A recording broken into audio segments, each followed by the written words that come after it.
you try and do something nice.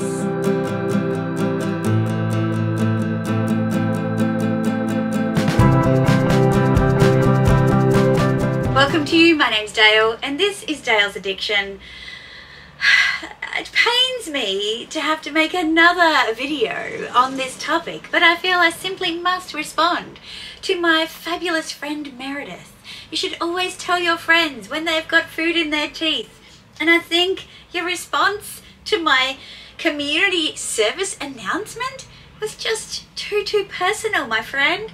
And so now I need to respond and unpack some of the points that you've made and perhaps clarify some of the other points that I made, because maybe I either didn't make them well enough or you were simply so brainwashed by your collector tendencies that you didn't hear them. So let's go. Disclaimer, Meredith and I are good friends. Meredith and I have seen each other in person several times. We buy each other birthday and Christmas presents. We have banter. We speak on all the platforms, the texting, the messenger, the WhatsApp, the DMs, the TikTok. We are friends, okay? And Australian humour and friendship is built on banter. It's actually a bit of a sport.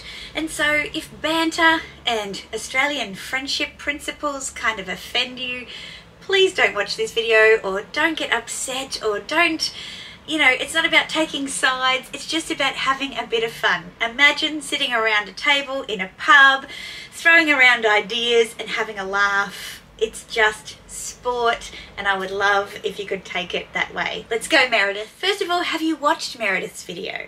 I put out a video earlier this week talking about how Louis Vuitton's pre-fall 23 collection are re-releasing the Speedy 35 in Epi, which I have and have used. So I am, let's say, in a position of authority to talk about my experience with that bag.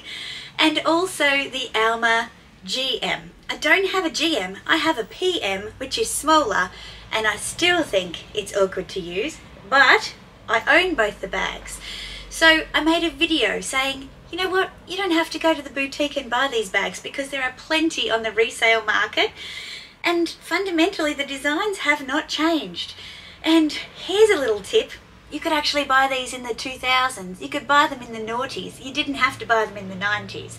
So this whole 90s nostalgia thing, that one's been blown straight out of the water. So they were available back in 2011. And I know this because that's when I purchased mine fresh from the boutique. But the purpose of my video, if you haven't already seen it, was really just you don't have to buy this one at the boutique, people, because there's heaps of them available on the resale market for a good price. And from what we've seen, there's fundamentally no design differences, improvements, or otherwise. The only difference is you haven't been able to buy them in the boutique for some time. Before I published this video, I gave my good friend Meredith a heads up and said, I'm putting up a video, but come to think of it, given your collector tendencies, you might take offense. So here's a heads up, I'm putting out this video, keen to know if you know what the price is of the new release. And when she shared it with me, I was like, what? I put a poll up to see if I was on my own in thinking that it was not worth it to buy these bags new from the boutique. And you guys responded. A lot of people responded. 3 people said they would buy it from the boutique, and one of those was Meredith. So Meredith has taken up the challenge and provided a response. And she's come up with a few interesting responses. Now, I did say to her, you can't talk about 90s nostalgia and you can't talk about collector tendencies because you gotta be objective about this. But she didn't. She said she was going to talk around it, but she didn't. They were her 2 main points. And she made a number of other points, personal points might I add, about the hypocrisies of me. So I'm going to respond to the points that Meredith has made, unpack and clarify some of my original points, and generally just have a bit of fun with a video, and hopefully you guys enjoy it too. So my first video was objective advice as an owner and user of these bags, and I say that again, owner and user of these bags. I felt like I could provide some kind of insight and advice to my subscribers and the luxury community about my experience with them in a mini review, and why I wouldn't recommend going and spending a fortune at today's retail prices on these bags. This is my Epi Speedy 35. I have used this bag to death. It has been to a spa and been repainted.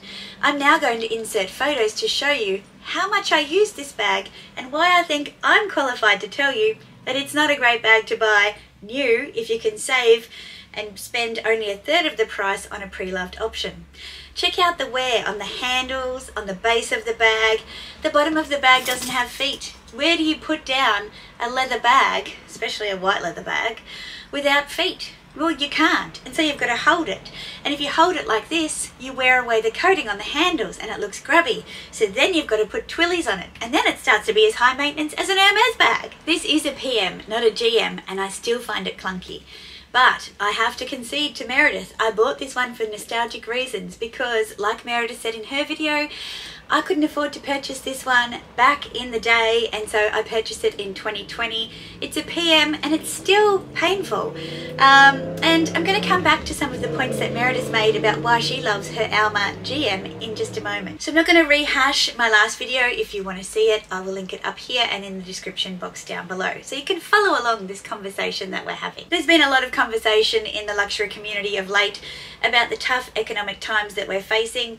So another reason that you might want to consider purchasing a pre-loved option is to save a bit of cash for a rainy day. And those rainy days are coming, and there's going to be quite a lot of them. Let's go to Meredith's first point about nostalgia and this 90s nostalgia.